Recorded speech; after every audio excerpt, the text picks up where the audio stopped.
Les marionnettistes font comme ça, les programmatrices font comme ça, les chargés de diff font comme ça, les régisseuses font comme ça, les publics font comme ça, et puis encore comme ça. Sur le pont d'Avignon, on y danse, sur le pont d'Avignon. On y danse plus ou moins en rond. Les marionnettistes sont comme ça, les programmatrices font comme ça, les chargés de diff font comme ça, les régisseuses font comme ça, les publics font comme ça, et puis encore comme ça. Sandrine Calment, bonjour. Nous sommes très heureux d'être avec toi pour la chaîne Castelet et dans cette salle de l'espace Alia que nous remercions pour le prêt de cette belle salle climatisée. On peut profiter d'Avignon au frais. Pourrais-tu commencer par te présenter succinctement? Oui, je peux commencer par ça. Je m'appelle Sandrine Calment. Il faut déjà le porter, celui-là. Alors, je suis à la base plasticienne et puis marionnettiste et touche à tout. C'est joli comme présentation. Quand tu dis plasticienne, c'est que tu as commencé ta vie professionnelle en fabriquant des œuvres Oh, des œuvres, j'irai pas jusque-là. Mais j'ai une formation art plastique et puis c'est en découvrant les arts plastiques que j'ai vu une citation qui disait « Le moins que l'on puisse demander à une sculpture, c'est qu'elle bouge ». Et ça m'a tordu la tête pendant tout un temps et je trouvais ça super. Parce que je pense qu'au départ, je ne comprenais pas. Et avec le temps, j'aurais aimé faire du dessin animé. Puis je me suis dit, mais il n'y a rien de plus nul, quoi. Du dessin animé, on est enfermé dans une boîte noire tout le temps.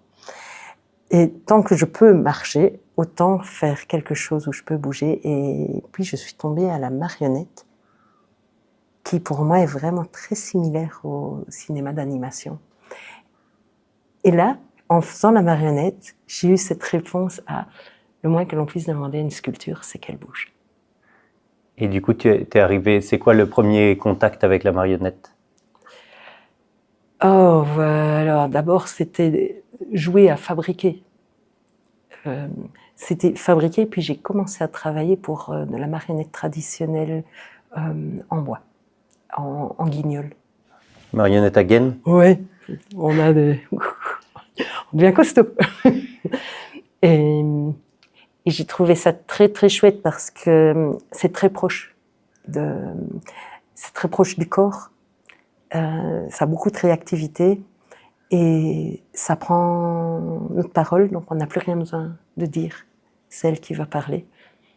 Et elle permet de déléguer beaucoup de choses. Ça, c'est chouette dans la vie de déléguer plein de choses. Oui, ben ça nous intéressait de parler avec toi pour parler de plein de choses, dont ça, la fabrication, puisque on a vu que tu faisais des stages où tu touchais à plein de matières et plein de matériaux. On trouvait ça intéressant d'avoir un peu un panel de ce que tu penses de toutes ces techniques. Il y avait aussi le côté frontalier, puisque tu as tourné un spectacle en langue allemande. Voilà. Et aussi le côté, aussi peut-être famille, économie, itinérance, qu'on trouvait intéressant, et peut-être un peu événement climatique, on ne sait pas ce qu'il y a à parler. On peut peut-être aller tout de suite dans la fabrication. Toi, c'est quoi tes techniques que tu préfères pour toi, pour fabriquer? S'il y en a, ou si tu... Oui, mais c'est cyclique, enfin, ça dépend du projet. Je trouve que la technique, elle va changer en fonction du scénario, en fonction du type de manipulation. Et le type de manipulation, je trouve, influence le scénario. Donc, la technique qu'on va choisir va vraiment... on va en tout cas essayer qu'elle soit liée à l'histoire qui est racontée. Ça, je trouve, c'est super chouette. Quand on construit pour d'autres, ils ne le demandent pas spécialement. Donc, voilà, reste avec quelques frustrations. Mais au départ, on a commencé, comme beaucoup de personnes, je pense, avec le papier mâché, qui permet d'être super léger. Parce que quand on vient de la tradition avec des marionnettes en bois, au bout de ses doigts, au bout de ses bras, on se dit qu'il y a sûrement plus léger. Donc j'ai commencé vraiment avec le papier mâché. Et assez vite, je t'ennuyais que le papier mâché n'offre pas la même matière que d'autres. Donc, j'ai refait une école de marionnettes traditionnelles en bois, mais à tringles. Donc, parce que je viens de Belgique et c'est pas trop loin de Liège. Et il y a la marionnette traditionnelle de Tchanché qui est à tringles. Donc, il y avait une école et j'étais suivre les formations là. Mais de nouveau, c'est lourd. C'est super. Ce qui est embêtant, c'est que tout est super, en fait. Mais ça restait lourd. Donc, j'ai cherché, j'ai trouvé que de faire des mélanges de sciure et de colle à bois permettait d'avoir une pâte, une fois sèche, aussi dure que le bois, et qui donnait la possibilité d'être retaillée comme le bois. Alors ça, c'était super chouette parce que on avait la légèreté du papier, mais on avait l'aspect bois et la possibilité de le travailler comme le bois. Et super. Donc, je commençais à faire pâte à bois. Et on habite en Belgique. Hein, c'est pas comme Avignon. Il pleut beaucoup. Il fait froid souvent. Et quand j'ai commencé à faire vraiment des têtes rien qu'en pâte à bois, c'est très facile, très pratique. Mais au bout de 2-3 ans, les marionnettes se fendaient et l'intérieur n'avait pas séché, donc c'était dégueulasse, répugnant. Et alors on a combiné papier mâché en dessous et pâte à bois juste pour la finition, qui permettait de revisser tout, parce que toujours l'humidité et le papier mâché, c'est pas top. Donc si on veut mettre les mécanismes et vraiment les marionnettes restent dans les camions ou dans la camionnette trop longtemps, le papier il se laisse un peu aller, que la pâte à bois elle reste plus rigide. Donc la combinaison des deux a réouvert le monde. Maintenant, je touche à tout, j'ai une formation de céramiste au départ, avant toute autre technique art plastique. J'ai une formation céramiste où j'avais appris à faire des moules pour la céramique et puis j'ai découvert le latex. Alors ça c'est grandiose parce que le latex, il est très proche de la structure de la peau humaine et il a son élasticité qui permet de rejoindre ce côté peut-être dessin animé où les visages peuvent se tordre autant qu'on veut, parce que c'est vide. Enfin, il y a moyen de les construire vides. Donc, c'est un espèce de gros élastique auquel on peut donner la forme qu'on veut. Donc, on va pouvoir vraiment arriver à faire des personnages qui peuvent se replier complètement. Vous pouvez les faire gonfler, les faire exploser sur la scène. Et ça, les comédiens, ils savent pas faire. Donc, je trouve que ça permet vraiment, le latex permet vraiment d'aller toucher un autre imaginaire qui nous permet d'augmenter le théâtre. Réalité augmentée par le latex.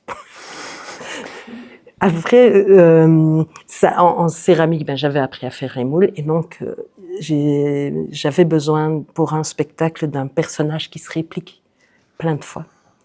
Et c'est difficile d'avoir vraiment le même. On a souvent un jumeau ou un cousin, mais vraiment le même, c'est compliqué, que le latex permettait de travailler à partir de moules. Donc, super. Ça a donné... Mais pendant des années, j'ai fait mes moules comme pour la céramique, où il faut toujours des contre-moules qui peuvent s'ouvrir. Et il m'a fallu un temps de biais, c'est aller refaire une formation quelque part, où je voyais pas comment ils pouvaient faire leur moule pour me rappeler que le latex c'est mou et donc on peut le sortir du moule et que ça faisait des années que je me cassais la tête bêtement. Et je dis, donc avec eux c'était la révolution aussi parce que on prend conscience de combien on est coincé dans sa tête. Donc c'était la réouverture du monde et surtout l'avantage de découvrir que c'est mou, le latex, après avoir travaillé plein d'années avec. Enfin bon, c'était qu'il n'y avait pas ces coutures de moule. Donc on avait le personnage parfait et ça permet d'avoir des marionnettes qui vont être filmées et filmées très près parce que on a cette structure très peau et on enlève cette fameuse cicatrice de moule en 2 pièces. Oui, donc tu aimes beaucoup le latex et tu travailles avec le latex. Eh ben, je ne fais aucun spectacle avec le latex, c'est dingue, mais j'en fabrique beaucoup pour d'autres. Pour d'autres. Oui. Et quand on fait des ateliers, j'adore. J'adore cette technique. C'est très facile pour faire les marionnettes portées parce que c'est léger, c'est pas trop fragile. Ça peut tomber, ça peut être entassé, c'est bien. Mais ça colle pas avec mon univers quand je fais des spectacles longue durée. Mais je trouve pour faire et développer des petites scènes qui te sortent de ta tête comme ça très vite, je trouve qu'elles sont grandioses. Mais voilà. Oui, super. Tu peux nous faire un historique un peu de ta vie de constructrice jusqu'à maintenant, ou de vie de marionnettiste ou de compagnie. Est-ce que tu peux nous dire un peu qui tu es? D'où tu arrives? Où tu vas? Oui, où je vais, je n'en sais jamais rien. D'où je viens, j'ai un vague souvenir. J'ai commencé pour une troupe allemande. En fait, j'ai de la chance d'être vraiment en Belgique frontalière, Belgique, Allemagne, Hollande. Donc, on est à 30 minutes d'Aix-la-Chapelle, à 30 minutes de Maastricht et à 30 minutes de Liège. Donc, je trouve que c'est un côté magique. Et donc, j'ai commencé pour eux. Et puis, la dame avec qui je jouais a décidé qu'on allait quitter. Donc, c'est plus le hasard de la vie. Déjà, le début a été le hasard de la vie. Parce que je m'étais dit, je ferais du dessin animé, puis je glissais dans la marionnette. Et j'ai vu dans un petit journal quelqu'un qui cherchait un marionnettiste. Quand je m'étais dit, non, je vais d'abord faire la marionnette. J'en ai jamais revu d'autres. Elle était pour toi, elle était écrite pour moi. Enfin voilà, et je suis tombée donc dans cette troupe traditionnelle où j'ai d'abord fait un apprentissage pendant un temps, et j'avais après cette autre personne qui m'a demandé si je voulais pas la rejoindre pour créer une compagnie, et donc ça c'était le Théâtrofolie, qui était vraiment frontalier aussi. Donc on jouait sur la région germanophone. En Belgique, il y a une petite partie germanophone. Et elle était germanophone et moi je suis plutôt francophone, français tordu, mais francophone. Et puis après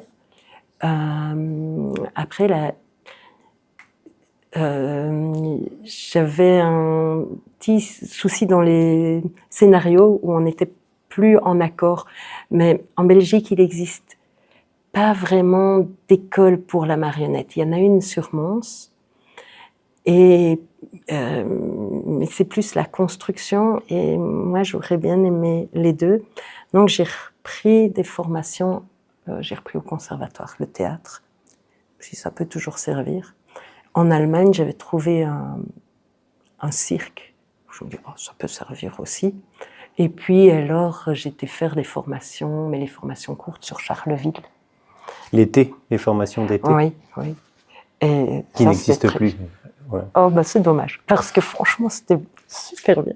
Oui, il y a beaucoup d'étrangers qui sont passés par ces formations d'été. Je dois dire que j'ai trouvé beaucoup de bonheur et beaucoup de travail aussi. Enfin, une formation d'été te faisait presque 3 ans de travail à domicile en continuité de la formation aussi. Enfin voilà, c'était très bien. C'était très intensif. Donc ça, c'était la première compagnie. Et puis, on s'est séparés parce que on n'avait pas la même conception du théâtre. Mais je trouve La conception commune qu'on avait, par contre, c'est où qu'on aille, si c'est pour jouer, on va jouer. Donc nous avons vécu des circonstances parfois très particulières. Mais je trouve avec cette première partenaire, c'était vraiment apprendre à, quoi qu'il arrive, on est là pour jouer et ça se fera. Et ça, je pense que c'est la chose qui m'a le plus suivi après. Quoi qu'il arrive, on arrivera à jouer. C'est pas le bon plan. Hein. Enfin, non, si vous avez de la chance, tout se passe toujours bien, mais enfin, c'est pas le bon plan. Et puis après, donc on a fait, là j'ai monté une compagnie qui s'appelle le Dwiche Théâtre. Et avec eux, on a toujours des spectacles. Et on a perdu tout notre matériel. En fait, il y a eu des grosses inondations sur la Belgique il y a 3 ans maintenant. Donc, on allait fêter nos 20 ans. On n'a pas fêté les 20 ans. Et on n'avait plus rien à montrer aux 20 ans. Mais donc, avec cette compagnie-là, ce qui était chouette, c'est que pour nous, c'était la nôtre. On pouvait faire tous les essais qu'on voulait. Et j'aime mélanger les techniques. Donc, c'est pas souvent qu'on va demander à quelqu'un des gros mélanges. Et là, on pouvait y aller gaiement. Oui, vous faisiez ce que vous vouliez. Oui, et comment on construit nous-mêmes? Eh ben, ça fait pas peur de... Moi, ça me dérange pas de construire et puis de pas utiliser, parce que je prends du plaisir à construire. Et puis quand je l'utilise, si ça mène pas ce que ça doit amener, c'est pas grave. On va reprendre du plaisir à construire autre chose. Et c'est très bien. Mais quand c'est des compagnies extérieures, on va avoir plus une demande, soit on va recevoir le scénario, et puis on va rencontrer le metteur en scène pour voir dans quelle direction il veut aller. S'ils n'ont pas de metteur en scène, on va rencontrer les comédiens ou celui qui monte le projet. Mais il n'y a pas toujours cette même connaissance du monde de la marionnette. Et il y a beaucoup de comédiens, je trouve, qui se disent « Ah, ils vont mettre une marionnette dans leur spectacle de théâtre ». Ils ne se rendent pas compte que ce n'est pas le même art. Le théâtre est proche de la marionnette et la marionnette est proche du théâtre, mais ce n'est pas la même chose. Et donc, ils sont au théâtre, ils n'ont pas, je pense qu'ils n'ont pas toujours la vision du possible, ou des possibles, et ils restent sur un type de marionnette. Alors, bon, en fonction de comment ils sont, on peut toujours proposer d'autres choses, mais certains savent ce qu'ils veulent. Mais non, pas. S'ils savent ce qu'ils veulent, on fera ce qu'ils veulent. Voilà. En proportion, tu dirais que tu as travaillé combien pour l'extérieur et pour ta compagnie? Ça doit dépendre des moments, mais... Ça dépend vraiment des moments. Il y a des années où on n'a que construit pour d'autres. Et puis, il y a des fois aussi où je suis petite main. Il y a Natacha Belova qui fait un magnifique travail. Elle a travaillé au début de la compagnie Point Zéro à Bruxelles. Moi, elle, je trouve qu'elle est sublime. Mais elle m'a demandé déjà de venir tailler la mousse, parce que tailler la mousse, ça va, c'est rapide. Et elle avait une quantité monstrueuse de marionnettes à faire. Bon, là, on a travaillé beaucoup, mais enfin, moi, je n'ai rien fait d'autre que petit ouvrier pour elle. Et c'était super, parce que enfin, elle m'avait montré la recherche qu'elle avait fait avant d'arriver à ce à quoi elle voulait.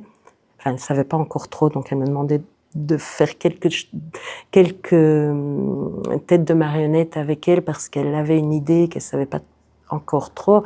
Et puis, de voir sa recherche, c'était super intéressant. Et t'avances d'autant d'années. Enfin, elle t'épargne 3 ans de travail parce qu'elle a fait 3 ans de travail. Tu vois ça, tu te dis, waouh, trop bien.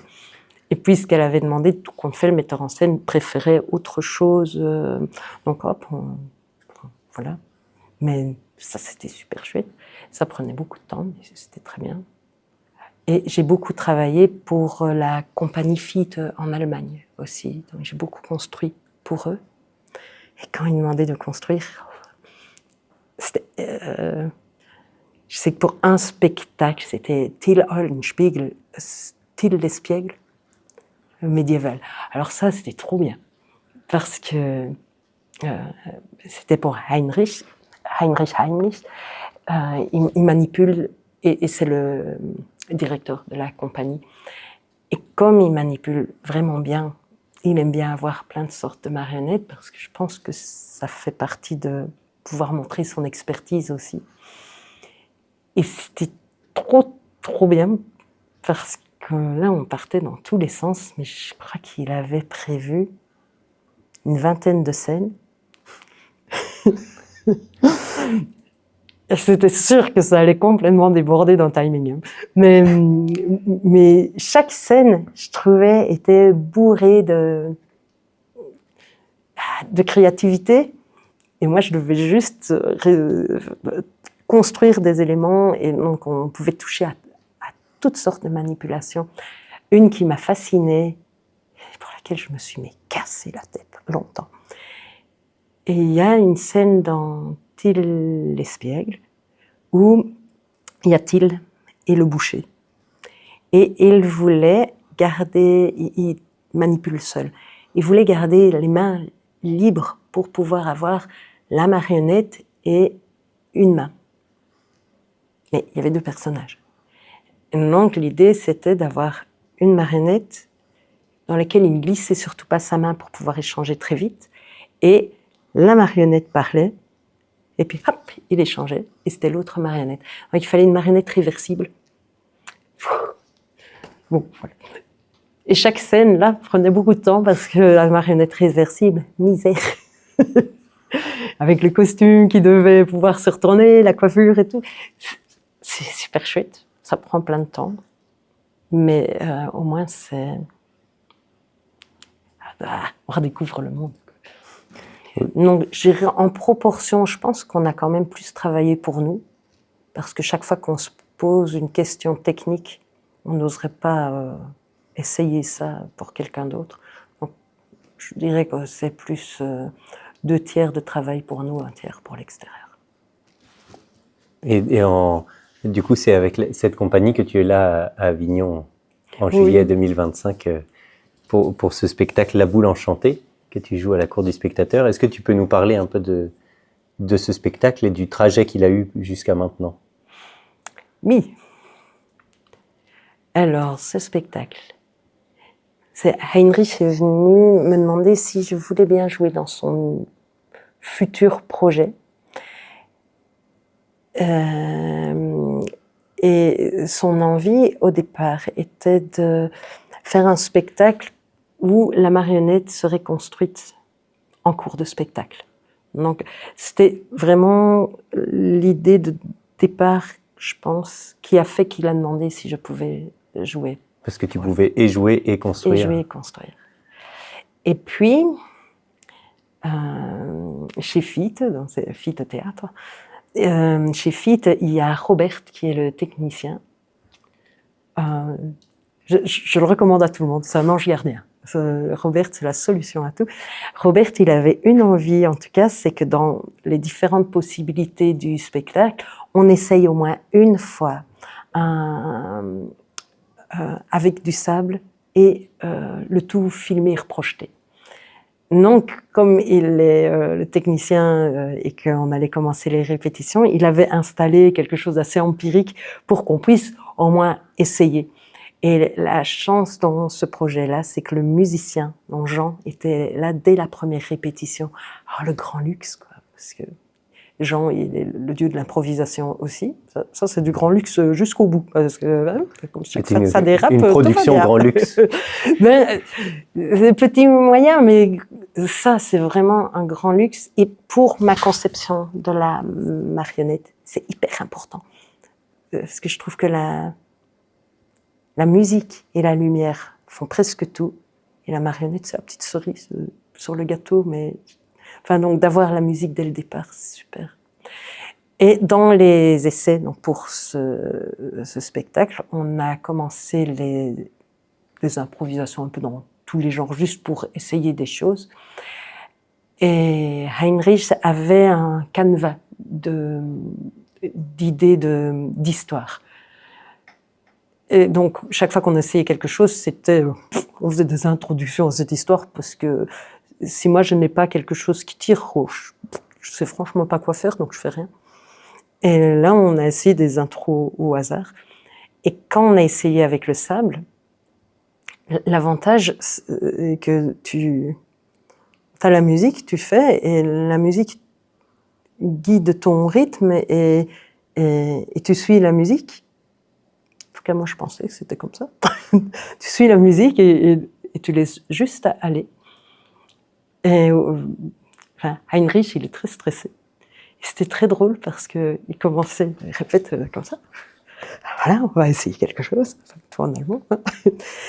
Et puis, on commençait, nous, on oubliait qu'on était en train de travailler, parce que de toute manière, on ne savait pas ce qu'on devait faire, donc on n'avait qu'à jouer dans le sable et dans la musique.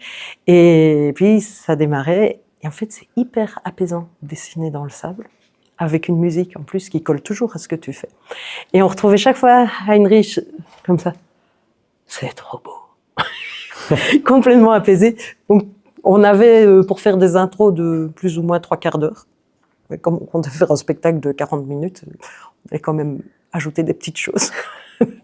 Mais ça a fait que lui est resté à la technique du sable.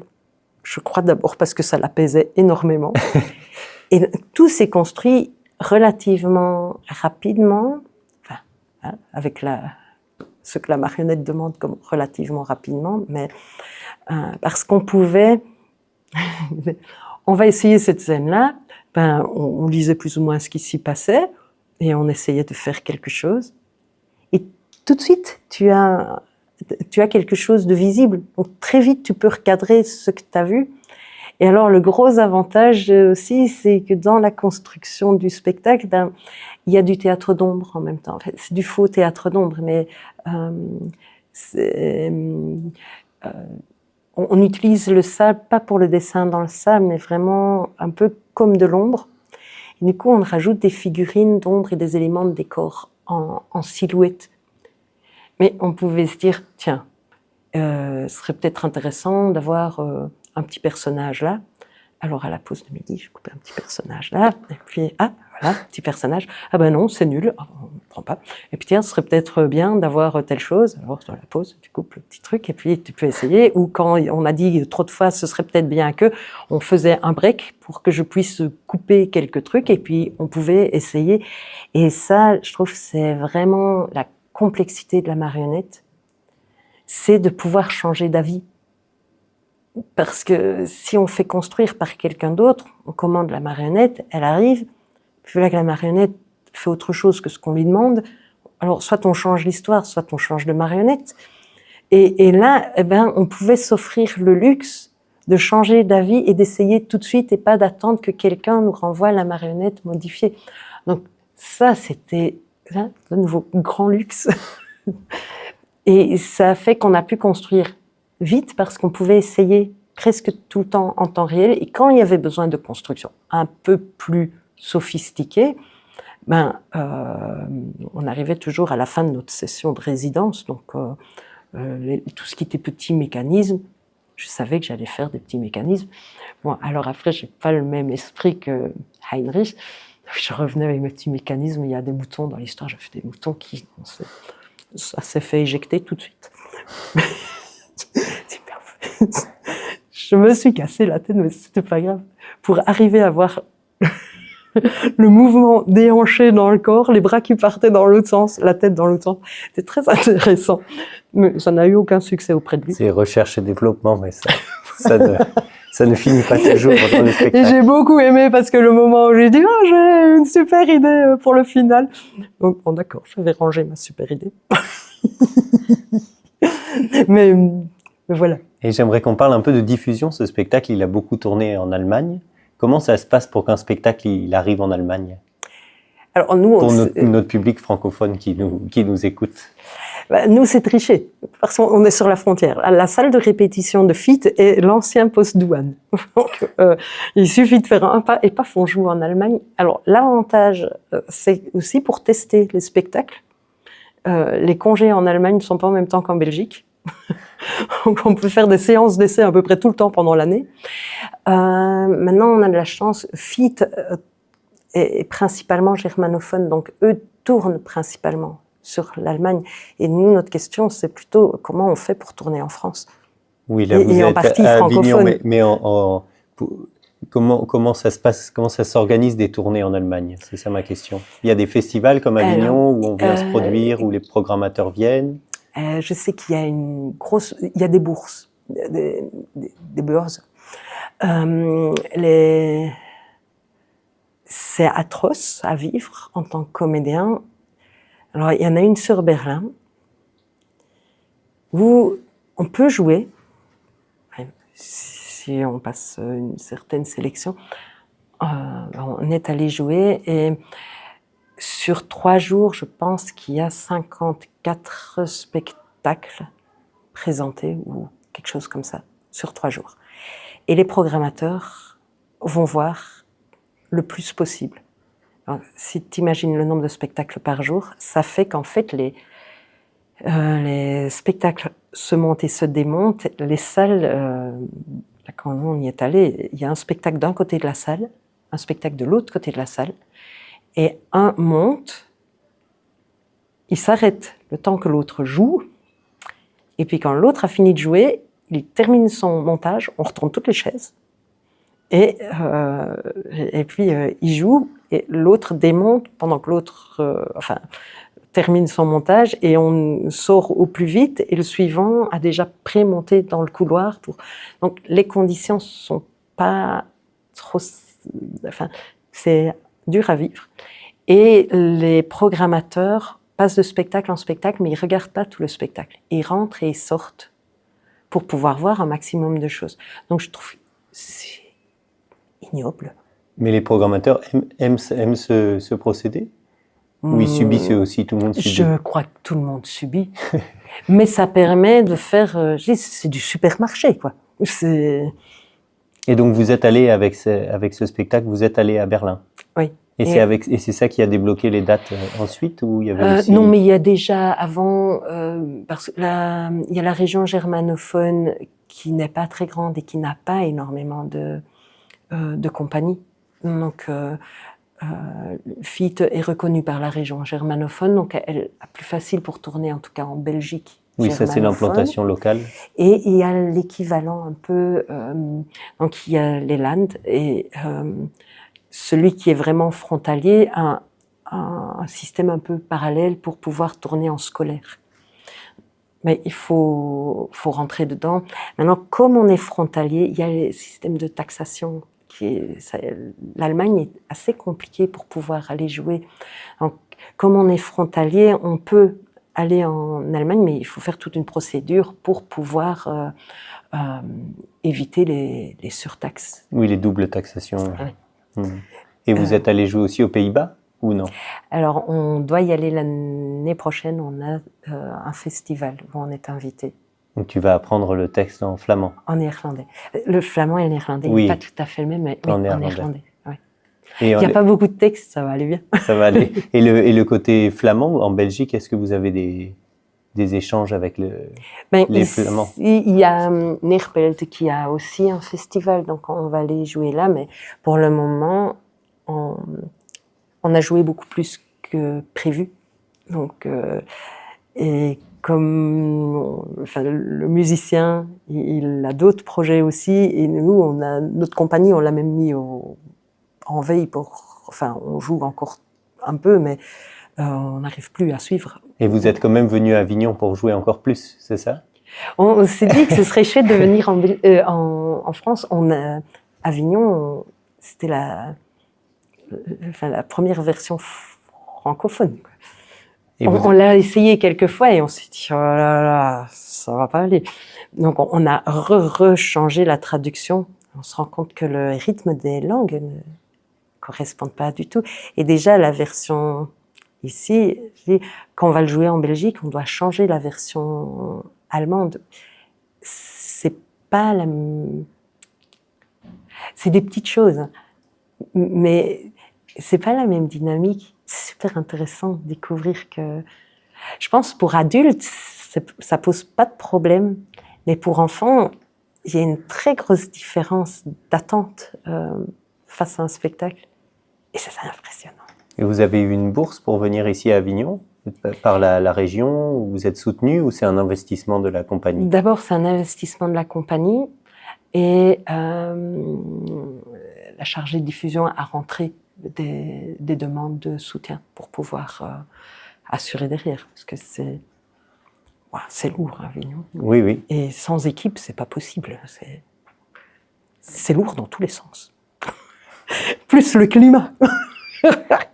J'aimerais qu'on parle un peu du milieu de la marionnette, du secteur de la marionnette en Belgique, de l'UNIMA belge. Et est-ce qu'il y a par exemple UNIMA belge francophone et flamand? Est-ce qu'il y a des rencontres où vous vous rencontrez tous? Parce que je sais que même le système de l'intermittence belge, je ne sais pas comment vous l'appelez, mais le soutien aux artistes belges n'est pas pareil dans les deux parties. Qu'est-ce que tu pourrais dire là-dessus, si tu as des choses à dire sur l'UNIMA et sur le secteur en général? Est-ce que... en tout cas, l'UNIMA Belgique, il existe UNIMA Belgique. La Belgique, elle est toujours simple. Hein. Donc, il existe l'UNIMA Belgique, l'UNIMA Belgique francophone, l'UNIMA Belgique néerlandophone. La partie germanophone était rattachée à la partie francophone. Et puis, il y a depuis quelques années l'UNIMA côté flamand n'avait plus le soutien non plus de la partie flamande. Donc, ils se sont dit qu'ils allaient refaire un seul UNIMA Belgique. Grandiose, c'est bien. Mais l'UNIMA Belgique fonctionne vraiment sur les bénévoles. Donc, il n'y a pas une structure encadrante. Maintenant, il y a plusieurs projets autour de la marionnette qui essayent aussi de rassembler, et certains sont tournés plus vers un côté professionnel, que l'UNIMA essaye de garder vraiment une ouverture aux amateurs et aux amis de la marionnette.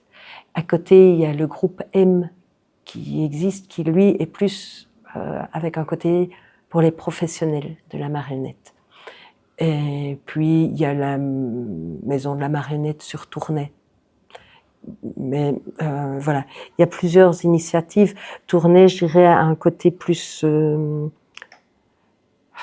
et les actions qu'il fait sont vraiment sur Tournai. Et pour nous, on est juste de l'autre côté du pays. Donc, on ne sent pas la rayonnance. M est plus centré et donc il lance plusieurs choses. Et l'UNIMA essaye de toucher tout, mais c'est vraiment pas le même.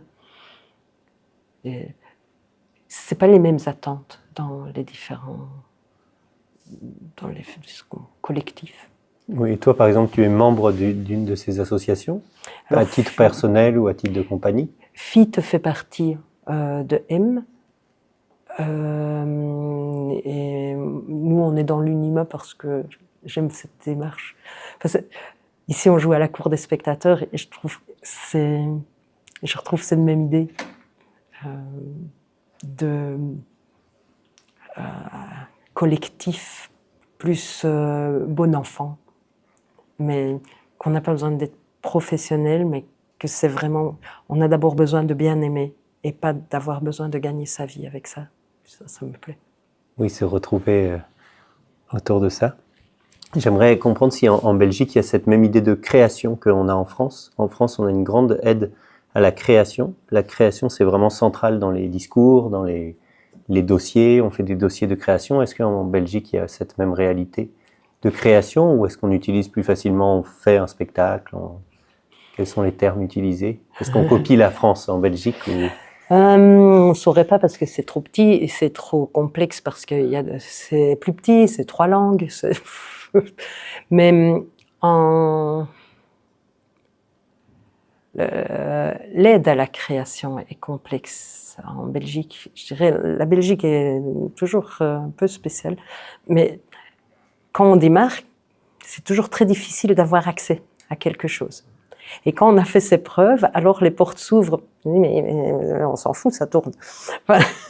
Donc, la Belgique, pour ça, je dirais, n'est pas très soutenante, en tout cas pour ceux qui démarrent. Maintenant, ceux qui sont reconnus peuvent avoir accès à plus de choses, mais au moins, ils développent la créativité pour écrire des dossiers. Et la culture est coupée, enfin les budgets sont coupés partout. Et donc, en création, on a intérêt à déjà pouvoir s'autofinancer pour une grosse partie, parce que si on attend les aides, je pense qu'il y a beaucoup de choses qui se feront jamais. Mais en même temps, bon voilà, il y a besoin. La seule chose qui aide un peu ceux qui démarrent, c'est d'arriver à avoir le statut d'artiste qui permet de profiter d'allocations de chômage pendant un certain temps. Là, c'est en train de changer, non, le statut d'artiste? Oui, oui. Je pense que comme ils ne vont pas avoir d'alternatives moins coûteuses, je me dis qu'ils vont quand même à un moment donné se dire qu'ils vont laisser. Enfin, j'espère qu'ils laissent au moins ça. Parce que sans ça, je ne vois pas comment on peut commencer. Oui, c'est ça. C'est un système un peu comme en France, mais qui dure plus longtemps. En tout cas, c'était comme ça jusqu'à présent. Peut-être qu'il Donc, il faut amener des preuves qu'on a bien travaillé dans le monde du spectacle, mais pas n'importe quel poste, parce qu'il y a des postes qui ne sont pas repris dedans. C'est déjà assez conséquent et pendant une certaine durée, ce qui donne accès à ce fameux statut d'artiste. Et une fois qu'on l'a, alors on peut continuer à développer des activités artistiques. Ça c'est pour le monde du théâtre. Ça marche pas pour... c'est pas la même chose si on est en art plastique. Donc le côté construction, toi par exemple, est-ce que tu es tout de suite rentré dans ce système d'artiste ou... Je n'y suis pas. Toi, tu n'as jamais été? J'ai jamais été. Et j'ai toujours eu la chance d'avoir suffisamment de travail. Je suis employée par une ASBL, en fait. D'accord. Donc, la vie fait que... Toi, tu n'as pas ce statut-là. J'ai pas le statut, mais par contre, je pense que j'ai le nombre de jours nécessaires, parce que ça fait longtemps. Mais tu fais pas la demande, c'est un choix personnel, c'est pourquoi je ne fais pas la demande parce que j'ai un statut qui... Oui, d'employé qui te... Voilà, qui est beaucoup plus facile dans le quotidien. Mm-hmm. Je pourrais demander d'être en statut artiste, mais j'ai les papiers, c'est pas mes copains. Enfin, j'ai autre chose à faire. Sauf qu'on peut les encoller, ça va mieux. Oui, on peut faire des marionnettes avec les papiers des statuts. Ça m'intéresse ton rapport à la marionnette. Est-ce que tu peux nous parler un peu de la marionnette? Qu'est-ce que c'est pour toi la marionnette? Et un spectacle de marionnettes et plus généralement, voilà. Qu'est-ce que c'est? Tu disais tout à l'heure que c'était très différent de l'acteur et que les acteurs, des fois, ont du mal à comprendre. Est-ce que tu peux nous donner tes clés de lecture? Alors, je ne sais pas si j'ai des clés, mais j'ai tout un trousseau, je ne sais pas laquelle est la bonne. Pour moi, la marionnette, c'est un objet animé. Et qu'il soit animé par le vent ou qu'il soit animé par un manipulateur, c'est une marionnette. Donc c'est vraiment un objet qui prend vie. Et la grosse différence entre l'acteur et la marionnette, ou le théâtre et le théâtre de marionnette, c'est que l'acteur, quand il a fini de jouer, il bouge toujours et il vit d'autres choses. La marionnette, c'est un objet inerte. Enfin, c'est un objet. Mais quand elle bouge, elle est disponible 100%, rien que pour faire le spectacle pour lequel elle est conçue. Et le comédien, lui, il n'est jamais 100%. Enfin, il a tout son vécu qui vient parasiter, il a ce qu'il a vécu avant, ce qu'il va, s'il n'est pas bien reçu, si la salle est merdique, ou les conditions sont super, ou si il a eu un coup de fil, pas de bonnes nouvelles juste avant, ça va tout influencer. Et la marionnette, elle reste fidèle à elle-même tout le temps. Et ça renvoie le manipulateur à sa condition de manipulateur. Lui, on ne s'intéresse pas à lui. Il n'a rien à voir dans l'histoire, sauf bien sûr quand on joue à se partager les rôles. Mais il ne pourra jamais dire qu'à cause de sa marionnette, il n'a pas bien joué. Et sa marionnette n'attend qu'une chose, c'est qu'on lui offre 100%, puisqu'elle est disponible 100%. Et je trouve que ça demande beaucoup plus d'humilité que le comédien. D'abord, si on n'est pas là, la marionnette ne fait rien. Et si la marionnette fait bien les choses, on pourrait dire, est-ce qu'on fait bien les choses? Eh ben, on ne vous regardera pas. Donc, on s'efface pour donner la place à un objet à la base inerte. Et en plus de ça, non seulement il ne fout rien, l'objet auquel vous mettez toute votre énergie pour qu'il joue bien, en plus vous mettez votre énergie dedans, il influence tout. Donc, je trouve que le comédien, il pense qu'il va prendre une marionnette et qu'il va lui faire ce qu'il veut. Mais je trouve que c'est totalement faux. Une fois qu'on prend une marionnette, c'est la marionnette qui va choisir ce qu'on va faire et c'est elle qui fait bien les choses. Et si elle ne fait pas bien les choses, c'est parce qu'on n'a pas appris à la connaître. Mais quand on la connaît, c'est comme avec une personne, quand on la connaît, on ne lui dit pas ce qu'elle doit faire. On regarde ce qu'elle fait et puis on fait avec ce qu'elle fait. Et je trouve donc le rapport est très différent parce que c'est l'objet inerte à la base qui va diriger, pour moi, tous les choix d'un spectacle de marionnette. Et quel est le rôle de l'imaginaire, du public à l'intérieur de ça? Ils sont hyper importants. En fait, la marionnette, c'est juste un médium pour pouvoir... ça ouvre, parce que franchement, vous amenez avec votre tasse de thé qui fait bop bop bop, hein, et tous les autres, ils voient un personnage qui se déplace, la tasse de thé reste une tasse de thé. Je trouve que la marionnette impose un travail énorme au spectateur. Et s'il n'est pas prêt à quitter son réel, il ne va pas pouvoir entrer. Mais ce qui est impressionnant, c'est combien la marionnette va chercher l'âme des spectateurs. Tout comme le théâtre d'ombre. Vous mettez du théâtre d'ombre et tout le monde tombe en une fraction de seconde dans un autre univers. Clic. Enfin, quand on pense, c'est juste clic. Bon, après, évidemment, le clic, il est mis sur la petite ambiance qui va le faire.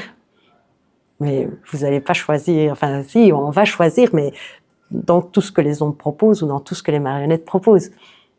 Mais on ne va rien imposer et le spectateur va devoir reconstruire dans son imaginaire le monde en passant par le moyen qu'on lui propose. Et alors là, la marionnette, elle est bien, quoi. Est-ce qu'il y a des différences de public et de réception, tu disais tout à l'heure? Est-ce que, du coup, vu qu'il y a une grande place laissée au public, est-ce qu'il y a le spectacle, il prend différents sens selon là où il est joué?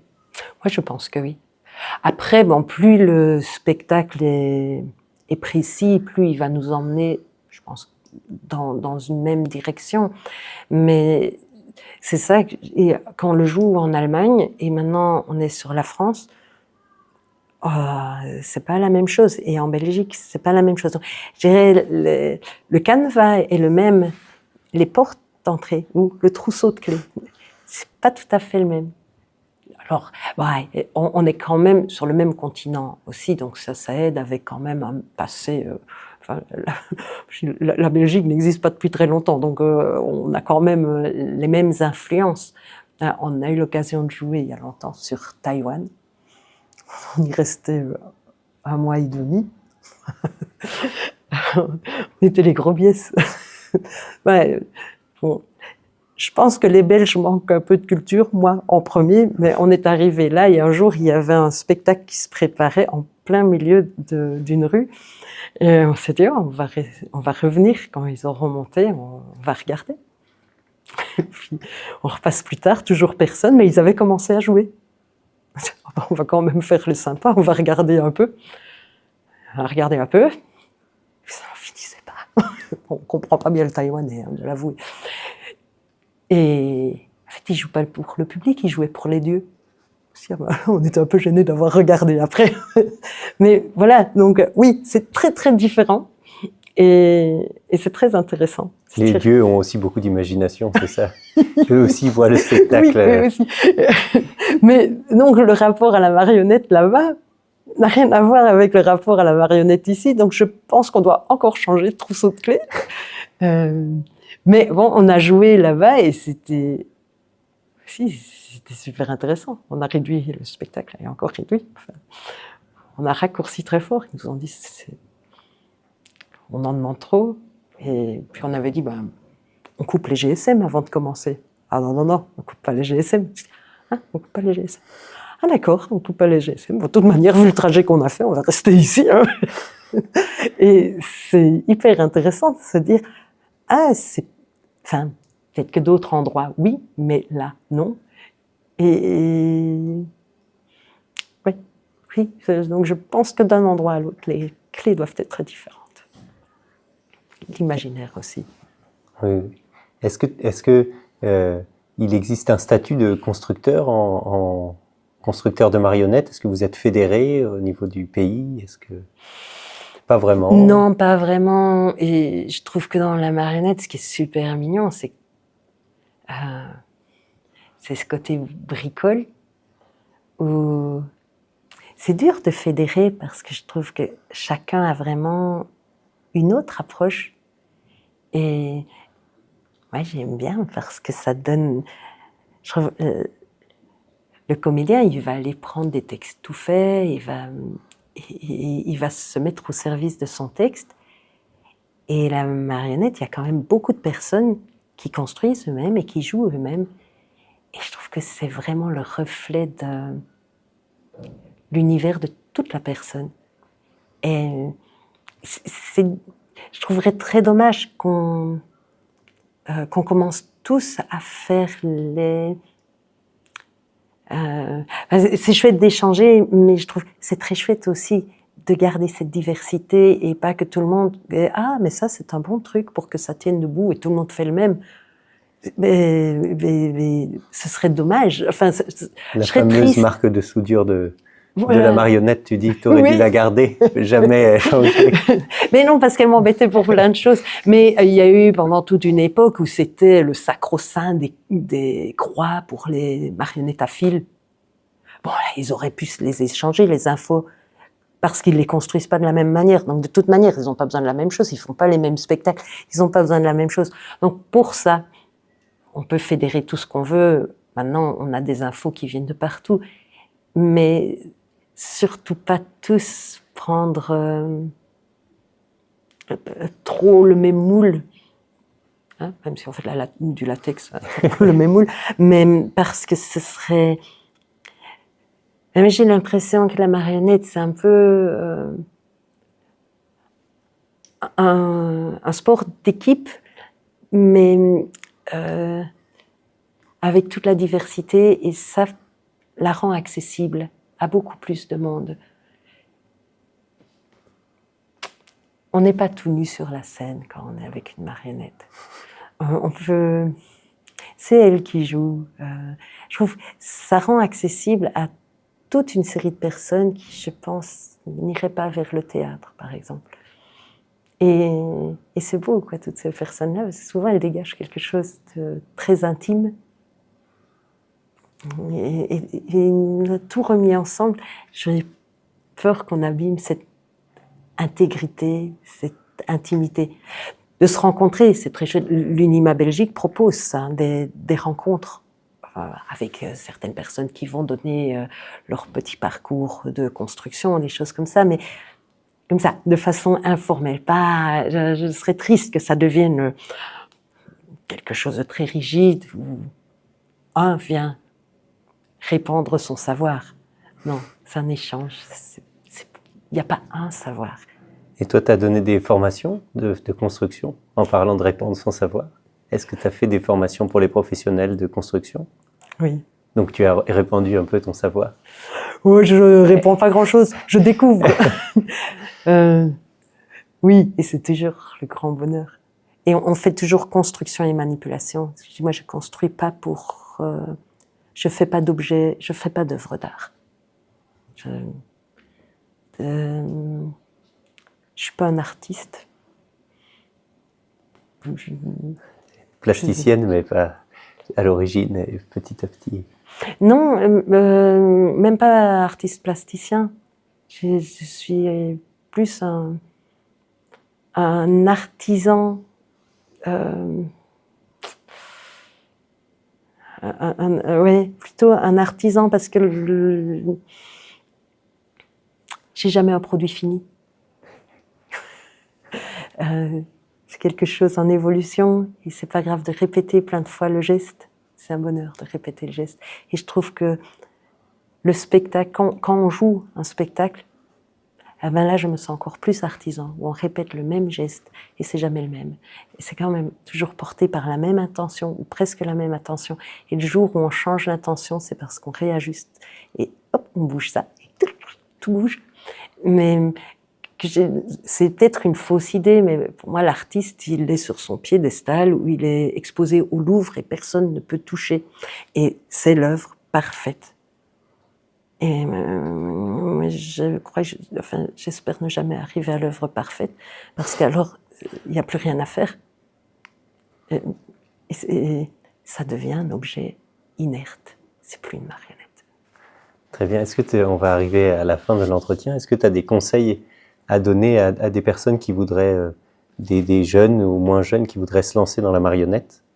Est-ce que tu as des conseils, des choses que tu as envie de partager à ces gens qui ont envie de devenir marionnettistes ou constructeurs de marionnettes? Qu'ils restent fidèles à eux-mêmes et qu'ils écoutent bien leurs marionnettes. Très bien. Est-ce qu'il y a des choses que tu voudrais ajouter? Bon, merci. Merci pour votre projet, là, vous. Merci. On va rappeler pour les auditeuristes qui nous écouteraient là dans les temps qui arrivent que tu joues donc à 11h50 à la Cour du Spectateur, un spectacle qui s'appelle La Boule Enchantée de la compagnie FIP Theater. Et voilà, Sandrine Calment, merci beaucoup. Merci à vous. Les marionnettistes font comme ça, les programmatrices font comme ça, les chargés de diff font comme ça, les régisseuses font comme ça, les publics font comme ça, et puis encore comme ça. Sur le pont d'Avignon, on y danse sur le pont d'Avignon. On y danse plus ou moins en rond, les marionnettistes sont comme ça, les programmatrices font comme ça, les chargés de diff font comme ça, les régisseuses font comme ça, les publics font comme ça, et puis encore comme ça.